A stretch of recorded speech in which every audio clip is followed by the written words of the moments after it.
3 weeks ago, he was the head coach of the Miami Dolphins. Now he's the head coach of the New York Jets. He is Adam Gase, and he joins us now. Coach, how are you?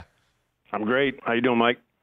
Hey, I'm doing great, and it just occurred to me as we were getting ready to do this. I mean, 3 weeks ago, you're getting ready to face the Bills in Week 17 as head coach of the Dolphins. If I tell Adam Gase 3 weeks ago today, you're going to be the coach of the Jets 3 weeks from now, what does Adam Gase of 3 weeks ago say?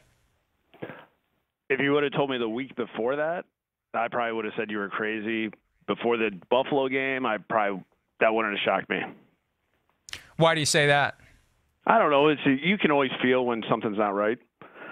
It's just one of those things when you've done this long enough, you realize kind of where you stand, and there was open dialogue. So, I was hoping we'd play better. I was hoping to win that game.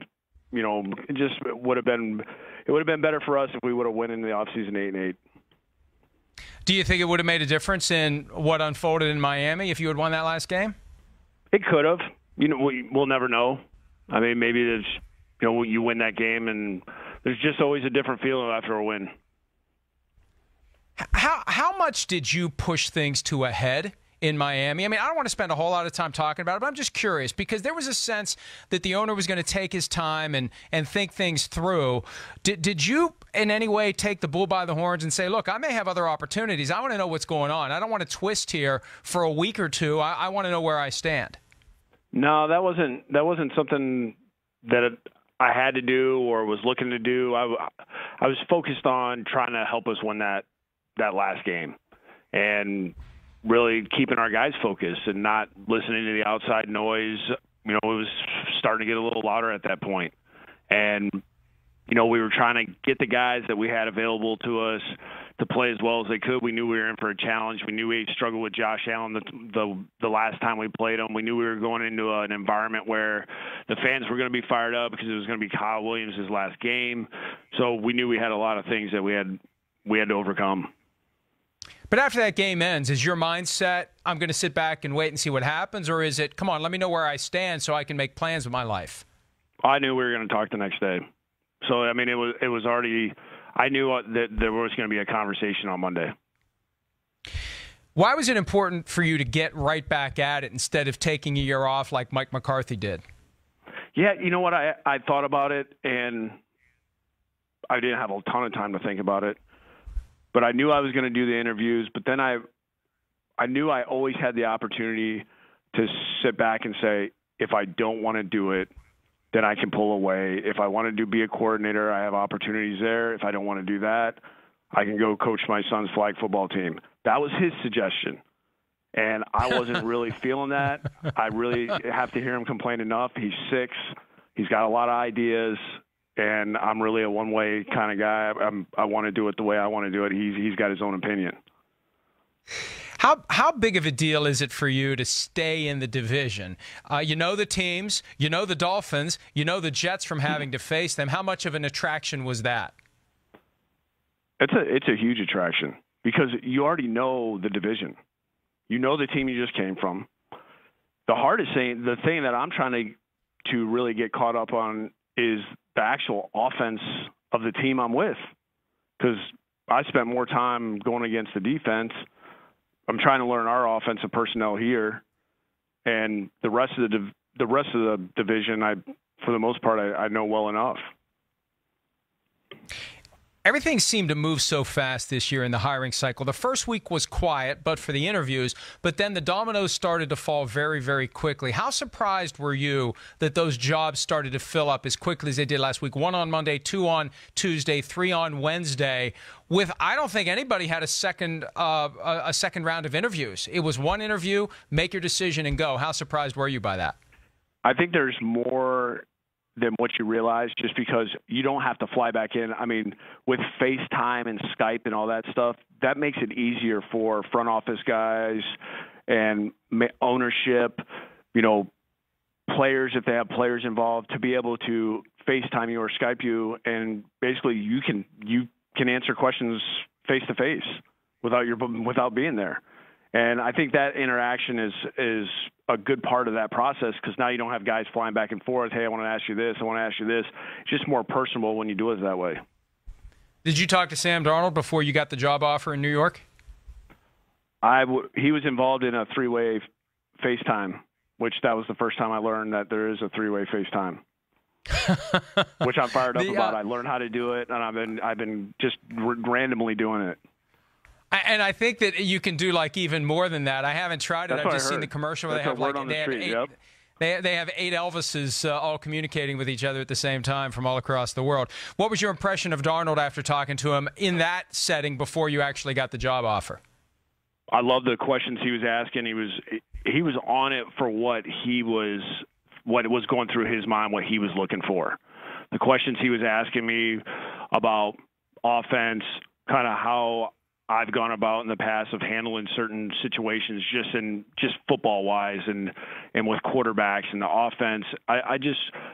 You could see there's a great energy about him to where he loves this game. He's got that fire in him where he's always looking to learn. And anytime you're around a young kid like that already kind of has that part of it, that's something you want to be a part of. A lot of times you have to get young guys to understand, hey, athletic ability only gets you so far. It's expanding your mind. It's making sure that you're constantly learning. That's the key to being a great player. What's the benefit of getting a kid early in his career versus various other stages? And you've had Peyton Manning late in his career. You had Tim Tebow fairly early, Jay Cutler late in his career. What's the benefit of getting Sam Darnold right now with 1 year of NFL experience? I think this is the youngest I've ever had an experience with a quarterback. So the older guys that I've had, it's the back half of their career. Physically, there were limitations there, and they were fighting through injury and just father time, basically. Where now it's like, all right, hey, you're 21, your body feels great, you recover quickly, you can make all the throws, you can move around. It's almost like it's a new experience for me. I think it's an exciting one. I'm anxious to kind of get going, and I know that you love to make sure everybody knows when the CBA rules really start taking place, so I know I can't do anything till April. So I got a ways to go. I want to get to that point. I detect some sarcasm in your response. Really? I was kind of laying it on pretty thick there. Just a little bit. But that's part of the reality, right? You're limited in when you can actually work with this guy. John Gruden was very loud about it last year, multiple times complaining about these rules. I mean, how do you strike that balance? And I know you can't communicate with him, but you want to get going. I mean, how do you occupy yourself at a time when you'd prefer to just be working with your quarterback? Well, in the first year, at least you're putting together a staff. You're evaluating your own players, which that's where, and I've heard this for I don't know how many years, and I remember when I first got to Miami, I always heard, the biggest mistake people make is they misevaluate their own. And really that's where you have to do a great job in that process when the coaching staff gets here, is evaluating your own guys and making sure that we know everything and that we don't make a mistake to where we let a guy go that's really ends up being a good player for somebody else. We can't have that happen. We have to do a great job with our own guys, and then making sure that we hammer down the free agency and we do a great job there, and then the draft, and then we finally get with our own players. So, we got some time, but we got plenty of stuff that we can do in the meantime. We just have to make sure when our players do get here in the spring that we're ready to roll. Everything's clean. There's no gray, and our guys can just roll. You guys have a ton of cap space. How do you balance the search for players when you're going to have guys with the dollar signs in their eyes that are thinking about getting the most possible money they can versus guys who are going to fit into the team structure that you're going to be trying to build? I think a lot of times when we get to that point, because it feels like an eternity away. I know it's not, but it feels that way. We're not even done with the current season as it is. But when we do get to that point, it's one of those things where relationships throughout the league, there's so many guys that you've been around that even on other teams that you've met throughout the years, guys that you can call, or there's guys that other players you can talk to or that you've heard talk about and that say, hey, this guy's always been a great guy, and you always memory bank stuff like that. If you're ever worried about a guy's character, you usually hear about it before we even hits free agency. You know, I've sensed at times in the past when you're dealing with the South Florida media that there's been, and I sense an overriding desire to protect your players and not say anything that's going to put them in a compromising position. And if there's any heat to be taken, you want to take it instead of them. But that's a very different media environment, a different media attitude than what you're dealing with in New York. What's been your early impression of the differences between the folks in South Florida and the folks you're dealing with now? Well, I've only done, I had that one day of 3 hours or whatever we did. It was really the same routine. It's weird because you never think 3 years later you're going to be doing the same thing. And going through that process, it is what it is. It's 3 hours of media. It's a grind, and you're going through it, and you're trying to keep bringing that energy throughout the 3 hours. And you never want to say anything you never want to get ahead of yourself. You want to make sure you focus on what you're doing, which is, for us, it's the coaching staff. We're trying to put that together. And everybody wants to get ahead of what you're doing. It's hard to give answers with that. And I know it sounds like you're being evasive and things like that, but you're not. That's where you're at right now in the process. And it's always hard for me to go too far ahead because that's just not how I operate. That's not how I think. Your biggest hire so far, Gregg Williams, as defensive coordinator. What attracted you to him? I think it's just, I've known him for, I don't even know, 10, 12 years.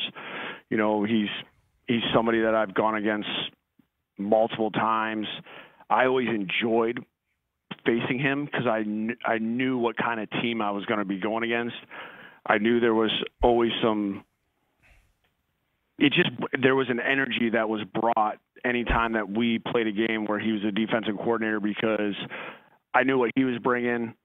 He knew what my offense was going to bring as far as intensity and physicality and just the grind that we were going to put into that game. And I've always wanted to work with him. I've always wanted to go against him in practice. I felt like I love the way that his players feel about him, the swagger, the attitude that he brings to his group.